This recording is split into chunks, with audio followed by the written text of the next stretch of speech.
Hello, and welcome to another episode of Laserdicks. As you can see, my good friend is enjoying a glass of purple wine, not to be confused with purple haze. Just, it's a whole lot of fun. Yeah. So, of course, we are the Laserdicks, here to review yet another film.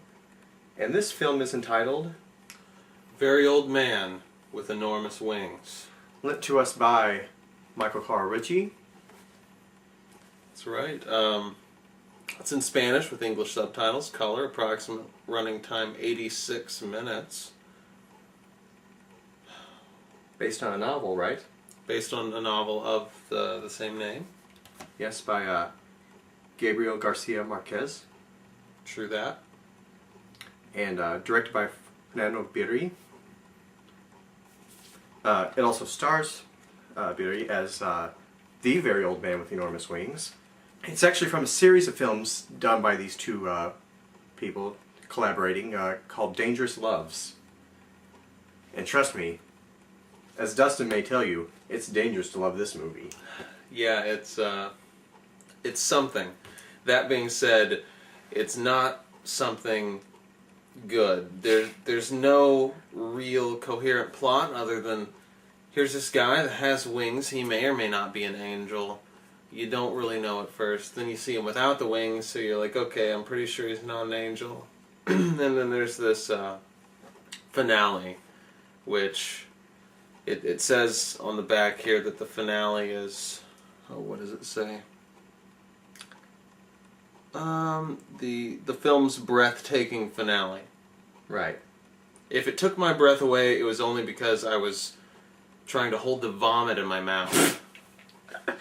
Oh dear. It wasn't what I was expecting. Well, what were you expecting? It was called A Very Old Man with Enormous Wings. I thought that there was going to be a coherent plot. Well, was there something you did like about it? Oh, the Spider Woman. I don't think I like the looks of this. And we would show a clip of the Spider Woman, but this video would get flagged. Yes. It seems to be going for sort of a 80s music video vibe, wouldn't you say? Most definitely. Right. But, like he said, it contains nudity, which, just to understand, it may be called A Very Old Man with Enormous Wings. It may look all colorful and stuff, but this is not a kid's movie. No, not at all. Of course, it's just about as cohesive as some classic children's movies. By the way, go back and watch some of your favorite childhood movies, and you'll see what I mean. There are a few gems. There are a few gems, but then there are those that just Are dead gems. they don't make they're dead gems. They don't make any sense. Yeah. So you're giving this a negative review? Yeah, I'm not really afraid that I'm going to have to give this a negative review. Well, you know, much like Icarus, I feel sort of in the middle. I feel, you know, if I fly too low, then I wouldn't be very fair to the film. But if I feel that I fly too high and give it praise, then I'll just end up burning myself.